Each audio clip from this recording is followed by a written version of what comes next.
welcome back to the Ludiverse podcast. I have two guests today. They are friends of mine. Can you introduce yourselves? I'm Christopher Mansfield. And I'm Megan Mansfield. Yes, they are married. They have been for a few months now. A year. Yeah. Okay, time does fly. Especially when you're plotting each other's murder. This is a fact. But for this, it's going to be a little different because there are multiple guests. I'm going to talk with Christopher first, then I'm going to talk with Megan, and then it's going to bring them together to wrap everything up in a nice little bow. So we'll talk to you in a little bit, Megan. Okay.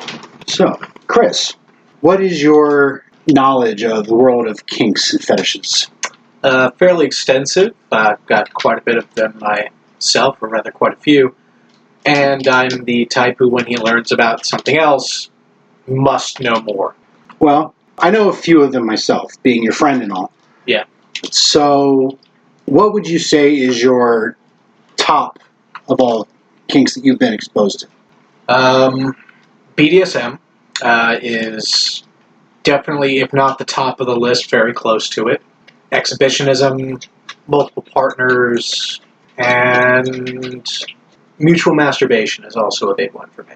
Okay, so I know that you're currently in a dom-sub relationship. Would you care to go into more details about what's involved in that kind of a relationship?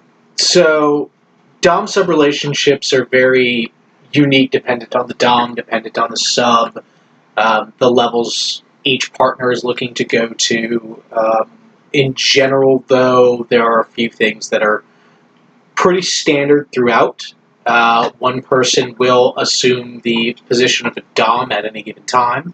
That might switch depending on how your particular dynamic works. You might be the dom for a bit and then want to go through a sub phase, and your sub might want to go through their dom phase. Not to say phase as in, oh, you'll grow out of this, just a different part of your relationship taking its point at that moment. The dom will be given control to one degree or another over either simply sexual facets of life or even further to everyday decision making. In my particular case, I will let Megan have a lot of autonomy, but when I give an order, I expect it to be followed. So that's kind of where our power play is. As for the sadomasochistic aspect of BDSM, we don't delve too heavily into it. There is definitely pain play. We've explored a few other various kinks within the role of BDSM, but I am much more dominant than masochistic. Okay. Well, you mentioned something about switching roles. Would you ever be interested in switching and taking on the sub role? I have taken on the sub role, not in this particular relationship. But my firm belief when I first got into BDSM was you cannot properly dom somebody. You cannot be given that level of power and responsibility unless you've given it to someone else to have over you first, so you know what it's like to be in that position. Okay. Would you ever consider switching roles in this relationship? Not on a permanent basis, but we have done times when I will be the sub for Megan, yes. Oh, okay. Well, openness is always a good idea. I imagine that there's a lot of communication that is vital to this kind of a relationship. Absolutely. In my opinion, more so than you get in a vanilla relationship. As the dom, I am trusted implicitly to do what I feel not only is going to benefit me in a given moment, but also what is going to benefit my partner. And while we do have a series of safety nets, not the least of which is a safe word, it is not a good thing when that gets thrown out too often. So when you take someone into a subspace, when you take someone to a very submissive place, you are taking on a much greater level of responsibility for their physical well-being, their emotional well-being, and mental well-being even, because the things you do while they're in that highly influential state, or influenceable state rather, can have very lasting impressions. So anytime that place is going to, there is aftercare that has to be done. You have to bring them out of that place. You have to be very careful about the things you've done in that place. You absolutely have to respect your safe words, and when they're brought up, it needs to be a discussion that happens, if not right then, as soon as the two of you are able to have it, about what caused that safe word to be brought up. Okay, you mentioned aftercare. What exactly is aftercare?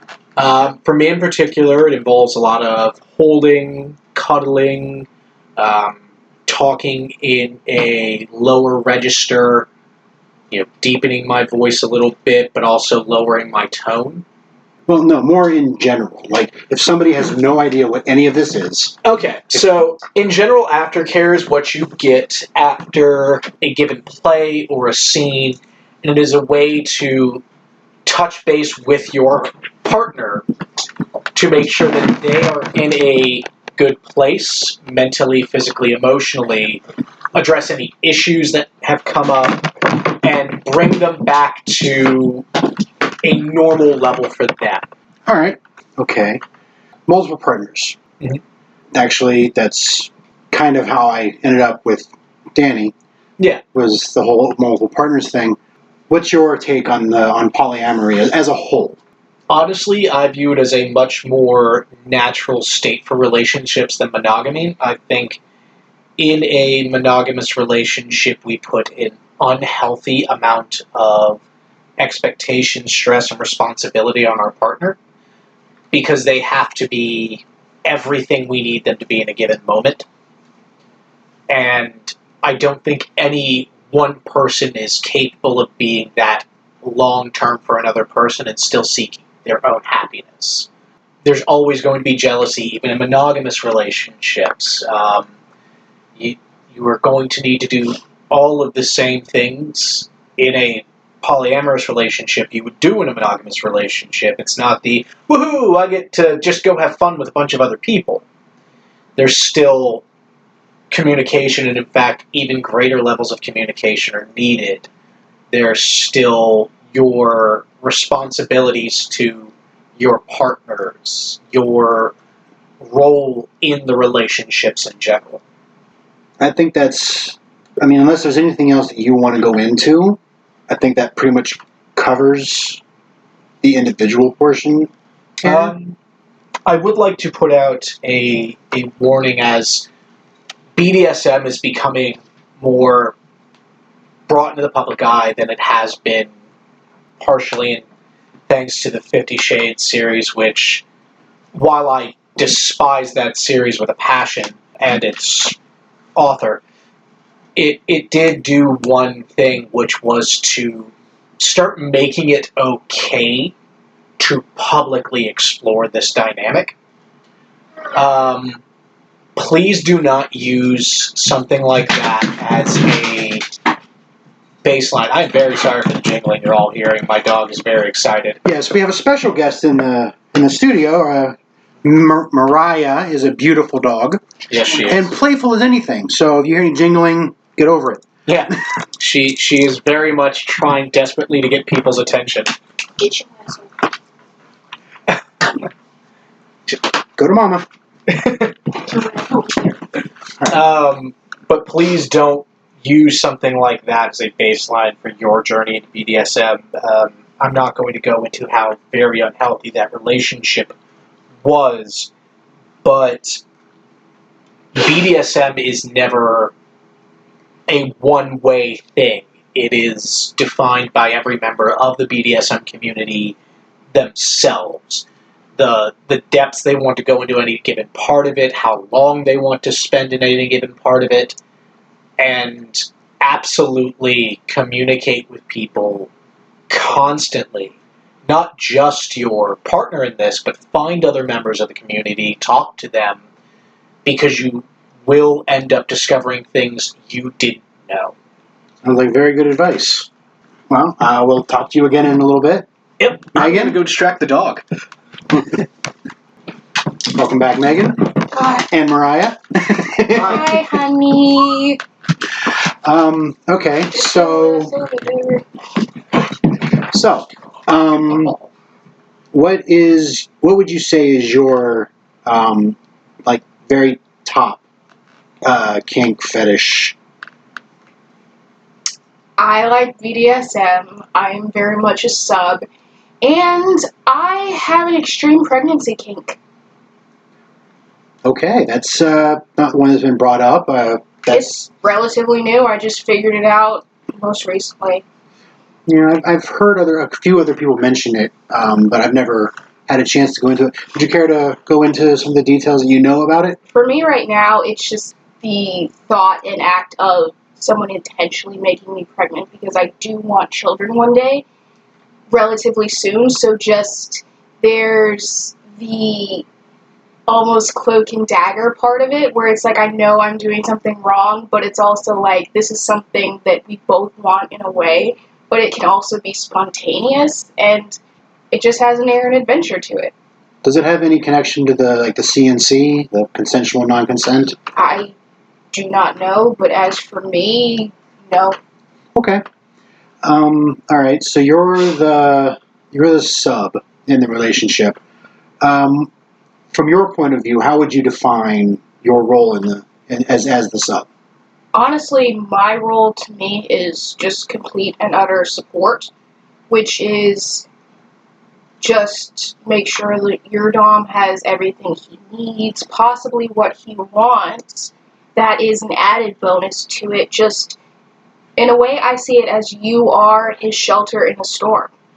You are there to keep the world away when he is not able to do that. You are the shield at his back. You are protecting him from the things that he may not even see coming. Okay. I've never thought of it that way, but I'm certainly going to now. That's very, very deep.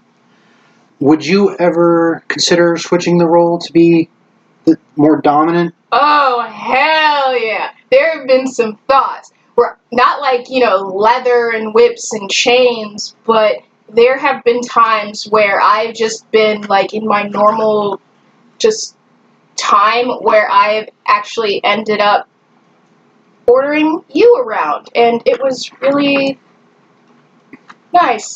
Yeah, I was Really, waiting really for you nice. to say no so I could call you a liar. Really, really nice. It actually gave me a bit of a high at the moment, because it was like, shut up, yes, mistress.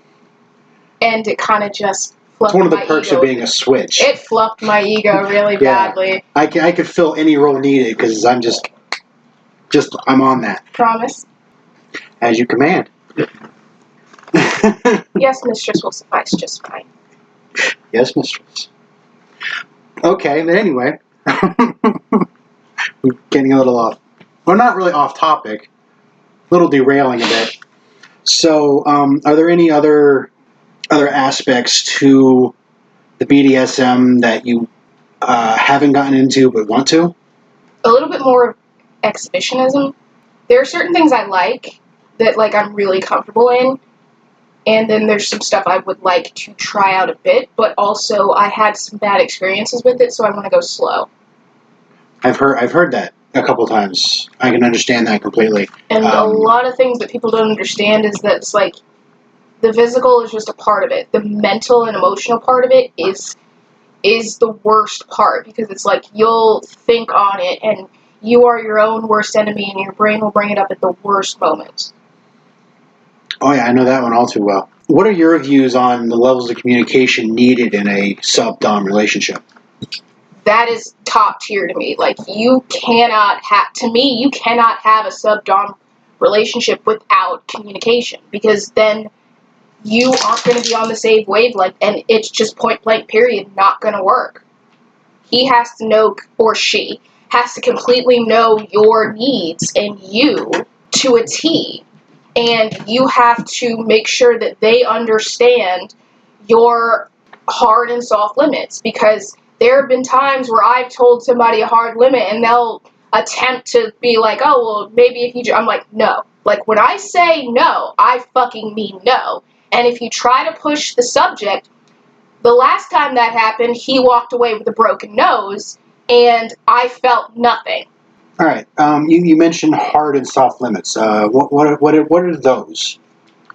Soft limits to me are things that can be discussed. It's like a maybe. It's not a solid no. Like, it's something you would like to explore. Hard limits are hard no's. Like, when I say, for instance, my hard limit right now is blood play. Like, I freak out when I see my own blood. Like, I instantly go into panic attacks. But with other people's, it's fine. But I don't like that. A soft limit for me right now is anal. Because before it was actually just a hard limit, but then, like, after discussing it and communicating it and looking it up and doing some real research on my own, it is not a hard limit anymore. There's that communication thing again. You'd be surprised how much communication can change your entire world. Right. Like, and honestly, to me, it's not a hard limit, but it's near there. It's like threesomes. Because it has been we've talked about it, and it's been brought up where even if the attention is on me, I am a very jealous and possessive person. I don't like to share. So even if the attention is on me, the thought of him having sex with anyone else literally puts me in a rage. So if you were to be in a threesome situation where it was just two people devoting all attention to you and not to each other, would that make it more of a soft limit? Yeah. That was actually my first threesome. I ain't even mad. It was great. Shout out to the 2 crew. I ain't even mad. I ain't ashamed. I got mine. Oh no, shame's gone. I got mine, and I was made to feel like a queen, which is why I am a queen. Well, on this show, it's no shame, all open, no judgment. Let your freak flag fly. I like choking a lot. Okay. Being choked. I like being choked a lot. I imagine there's probably even more communication that has to be involved in something like choking. Right. And there's also not just the communication, but also, like, nonverbal cues. Like, with us, we do the 3-tap, like with wrestling, and occasionally, or it's been like this recently, when I gasp a little too deeply, he takes that as lessen up the pressure. Okay. Or if I start coughing, then we both know that it's gone a little too far then, and we just tread lightly at that point. It's not so much the safe word, but it's the nonverbal communication of the repertoire we've gotten up over the years. So I keep saying it. Communication is key in all of it. So, is there anything else you'd like to go into details on before we bring Chris back? Absolutely. I like being dominated. That is not a bad thing, because homegirl needs her back broken every now and then, and I am not ashamed to say that. Also, do not be ashamed of who you are. It is who you are. If you're not okay with yourself, how the hell is anyone else supposed to be? To paraphrase RuPaul. I got my kinks. You don't like it? Fight me. Very good. Anything else? No? Alright. You ready to come back, Chris? I suppose. It's that or make myself a drink. Alright. So. Now Mariah is just going to be in this episode. Oh, yeah. So everyone's over here. Yeah, that's fine. The only acceptable way for a dog to be in the kink lifestyle is just being the center of attention. So, y'all have been married for a year. Year and change, yeah. Year and change. And you were in the sub-dom lifestyle before you got married. Actually, that's really was just from the word go. So, how was that initiated between the two of you? Was it just like, hi, I want to command you. Hi, I want to be commanded. Was that... Well, it actually started off with just us talking at one point, and it was revealed Megan revealed that she was in a sub-dom relationship. The one she had been in before this was very abusive, is really the only way to put it. But I revealed to her that, I've been a dom before, I've been a sub, I get what that's like. And further conversations happened, and eventually she asked me to be her dom. The Ludiverse is sponsored by the House of Algos. Go to gumroad.com/House of Algos for a wide number of recorded classes on BDSM topics, including mindfucking, negotiation, knife play, fire play, flogging, whips, developing your dom or sub side, finding play partners, and much more. And use discount code COMMUNICATE, COMMUNICATE, for 10% off of any purchase. That's House of Algos, HOUSEOFALGOS. And what was that like for you? Realizing that you wanted him to be your dom. It was absolutely terrifying because I said I would never go down that path again because it was just so bad at the time. Because I was just like a baby at the time. Like I was like 18, 17. It was like 18, 17 to like 22. So in a way I was molded to what he wanted. And I didn't really have a say in it, but I thought at the time I was just doing what he wanted, which is I'm a people pleaser. And it was really, really bad. And I said that if I ever was in a sub-dom contract again, I would just keep it business. Because to me, it shouldn't be, like, you shouldn't be dating your dom. This is a business to me. And you married yours. Yeah, well, yeah.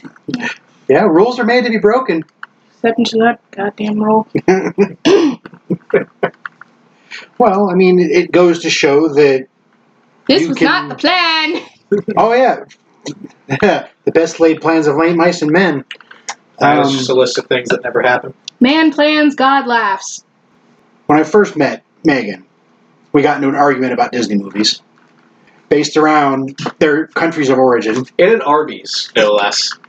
Was it in Arby's? Yeah, it was in an Arby's. And Look, she I'm wasn't not even mad. eating with us. She just walked up to the table. I'm not even mad because there aren't enough African American or people of color princesses, and I'm a shout out my people because I'm black, I'm proud, I'm loud. Fight me.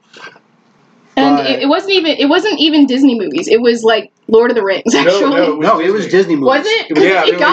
You were complaining that all the Disney princesses were white, and Jay and I were pointing out to you, they're old German and European stories. Yeah, like they didn't have any black people in Germany. They didn't have any not many, European, but still, it's not when they were written. It's like in Lord of the Rings, there wasn't one single black character. Like even if it's and I hate to say this, even if it was like a slave, not one black person. All you see is white. Hey, for the longest time, apparently there's only one black person in space, according to Star Wars.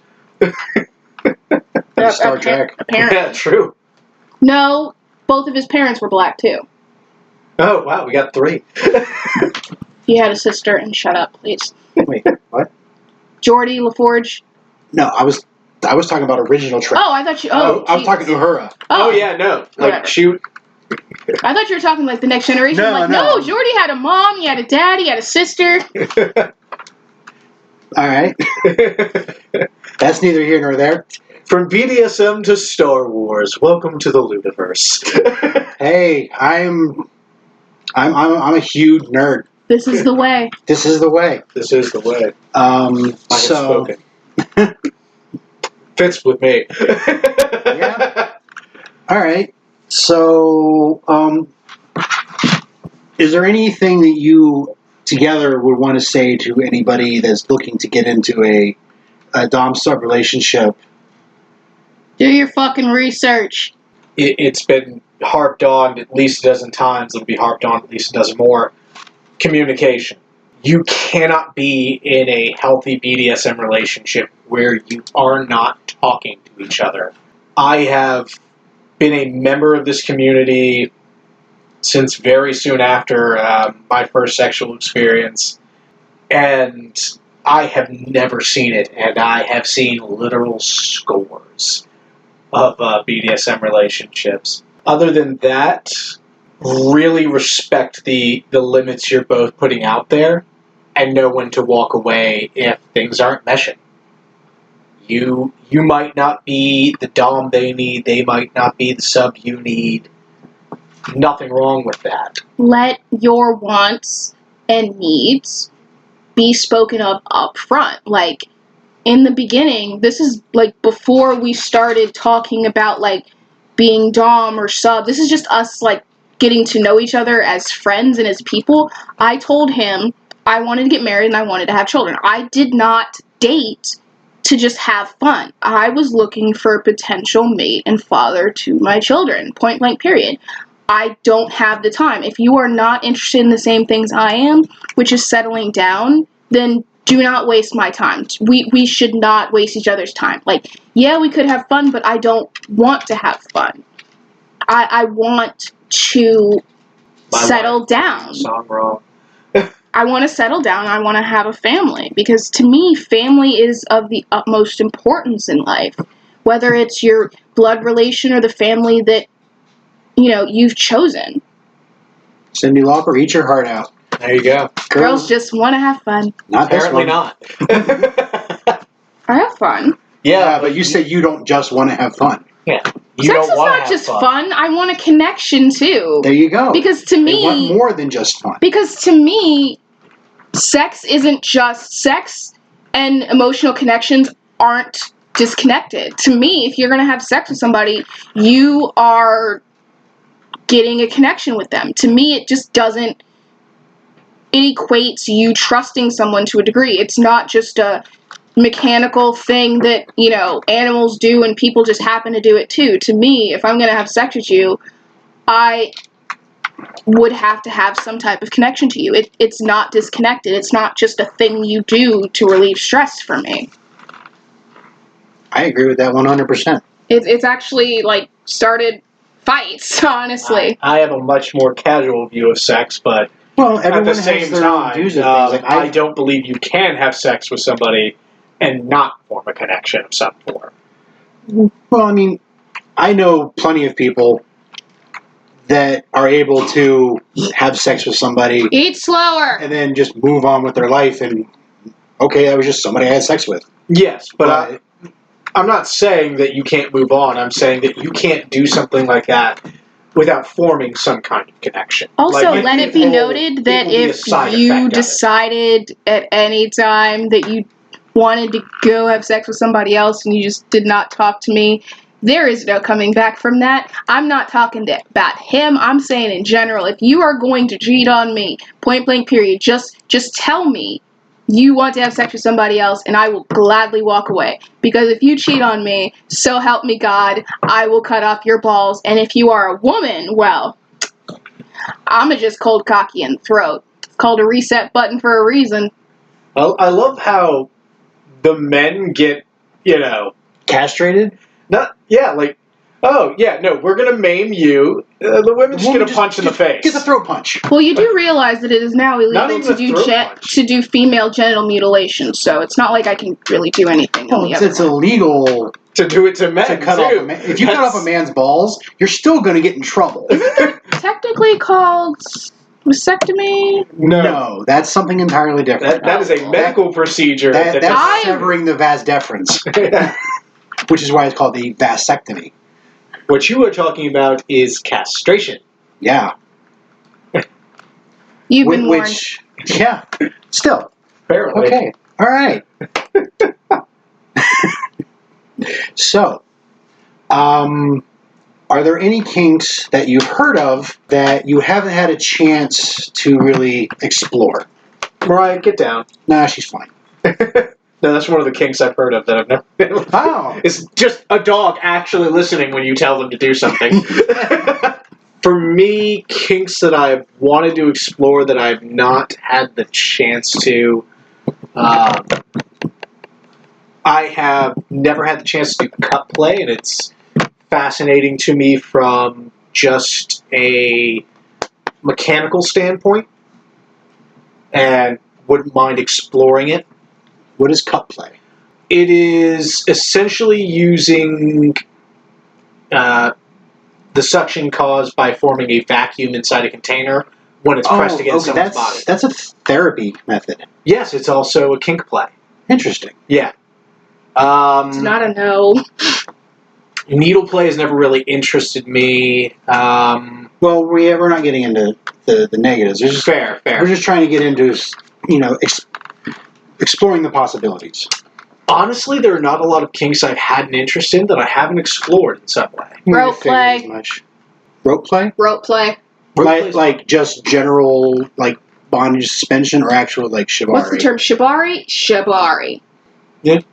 Because Shibari is fine. the reason I know is because I was ended up reading this one manga, which I can't remember the name of it. I think it was Back to Black or something. I can't remember it, but it was really interesting and intriguing.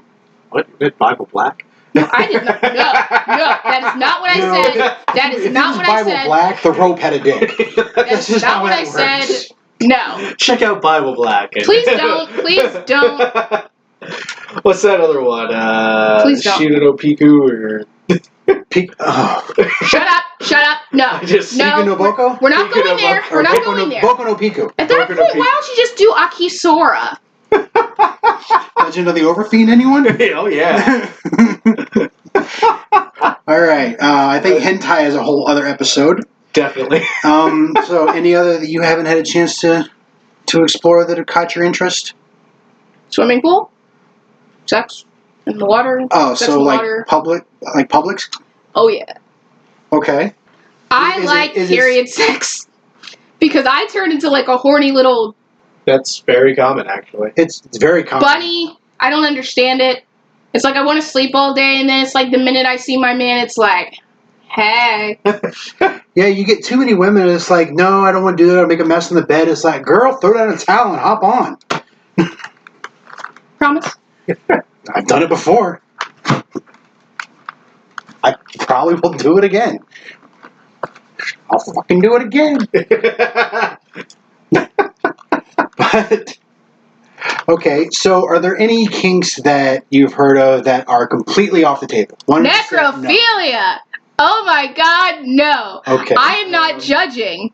I am not. That is just a hard no for me. Aside from the blatantly, illegal for a very good reason ones, I don't do toilet play or waste play. I said earlier, needle play is one that is very much off the table for me. That's really just from a public health standpoint. Oh yeah, there's a lot of sanitation involved in that. So much, and don't get me wrong, I set up any given scene well in advance, like knife play, rope play, anything like that, but I don't have the patience for needle play at all.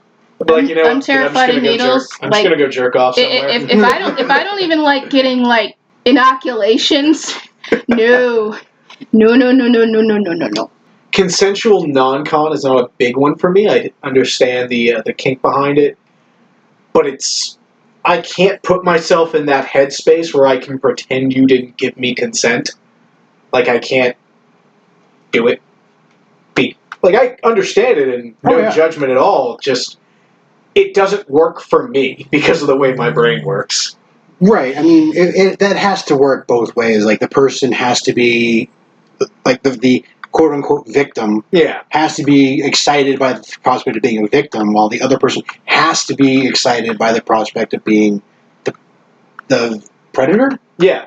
But it's not even I'm not excited by the thought of being the predator. It's literally, you've given me consent, and my brain will not let me put myself into that illusion.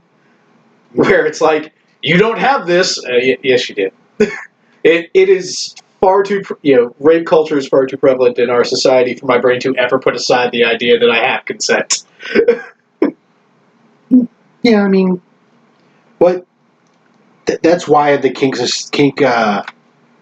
community is so varied, because everyone has their own tastes. Everyone has their own interests. Absolutely. If everybody was into everything, it would be a lot of fun, let's be honest. I mean, yeah, it would be a lot of fun. It would be like Woodstock on heroin. and LSD, It would be- and PCP, and angel dust. It would honestly be what would happen if Caligula had run Woodstock. Bondage Con!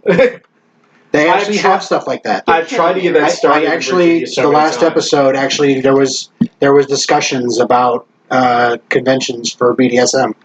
Honestly, I want to do KinkCon in Virginia, but Virginia's never going to let us do it. Yeah, Virginia's a very... If we couldn't even do Rent for a high school, like, play, musical, there's no fucking way. Hey, get in the comments, tell people you want KinkCon Virginia. Let's put Northam over a barrel. Possibly literally at KinkCon in Virginia. There you go. After, COVID's run its course. Oh, of course. If you're into the mask play, now is a great time for you. Oh, You're stupid. I am. yeah, but you love us. You married me, so that says everything about you. I needed the benefits. Yeah, you get a lot of them. I do.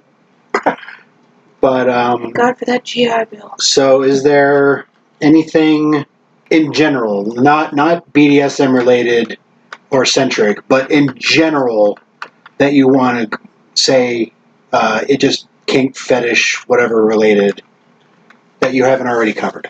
Be happy being who you are and trying to become who you want to become. Never let someone shame you about it. That was a issue for me. Whatever your sexuality, whatever your given, never give in to the worst STD of our age, which is shame. Life is a sexually transmitted disease. It's true. Shame is a And it's cognito always fatal. It is. Avoid SCP-1243, the cognito hazard known as shame.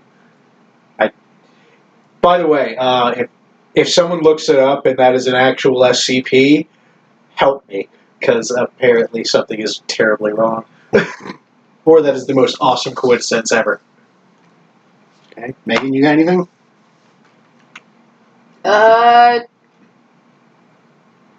Stay you, boo. Do you, boo. And if anyone tries to shame you, fuck them. I mean, they're not in your bedroom. They don't. But not literally. Yeah. I mean, Keep in mind the cast. what I mean Yeah. is, If they try to shame you, fuck them until if they they shame themselves. if they try, yes, it worked for Cersei Lannister. If someone tries to shame you, tell them to go fuck themselves. Because it's like, if someone tries to, like, shame me, I'm like, do you pay my fucking bills? No? Then fuck off. Like, the only people whose opinion matters to me wears a wolf ring around his neck. It's true. Not at the moment, because Yeah, if you're not feeding me, Finance fucking me, or activity. financing me, my life's none of your business. But if you do want to finance me, I've got an amazing body, and I might be opening an OnlyFans. Can confirm. So would you be interested in? Oh, let's see. I don't know all the facts on it. There's a thing called financial domination, where people pay you to be a bitch to them. it's not just that, actually. Come find That's me. what I found. Come find me. I I will haven't done absolutely any do research. this service for you. They pay you to take control of their finances Contact from them and use Jay, it to dominate. and I will handle this. We can work out a deal here for you to handle my bills, and I will absolutely be the biggest bitch on the block. And I can even do it in the black voice. You can't hear it now, but trust me. Contact Jay for further information. Do Okay, not contact to Jay any- about my wife financially dominating you. Mind your business. I'm trying to get us some money. To any Mind your own business. To anybody that is in the financial domination lifestyle, I apologize if I got that horribly wrong. I am misinformed. I am underinformed. That's the point of all of this. Please contact the show so that I can find out more about this and we can educate the world. Or help us to get some checks. Okay. Anything else that you would like to mention? Twitter's. Don't have Twitter. Got rid of Twitter a long Yeah. time ago. Any projects you're working on? I am Azari Foster on Twitter. I mean, hey. I'm working on my first full erotic novel currently. Other than that, doing several other things which I can't mention because I have I have a business partner and I don't have his consent to bring that world into this world. I love dogs. I love all dog breeds. I could probably, tell you I love dogs. Not in that way. Yeah, pay attention. Remember the context of what's going on here. Well, you know what? I realize just twist the knife a little more. Maybe once you get your book finished, we could do a chat about that. Absolutely. An author interview. Yeah. And if you actually do start an OnlyFans, I'll be sure to, advertise for you. I'll cut you a deal. So, thank you both for being on the show. Yeah, absolute pleasure. Yeah. And if there's anything that comes up that you'd like to talk about more, then let me know. It's not like it's hard to get a hold of me. I'm at your house every Saturday. Right? D&D is fun. Yeah. It's D&D! I can't sing. No, you cannot. Should I try? It's D&D. Nah, wrong tone, wrong thing. Yeah. Shut up. At least I can sing. Yeah, nice voice, wrong tone for the song. Bite me. But anyway, thank you all and have a good evening. Thank you for listening to Ludiverse. If you have any questions or comments, contact us on Twitter or Facebook. Just search for the Ludiverse. Remember to rate and review wherever you listen. If you want to help support the show, please consider donating to our Patreon.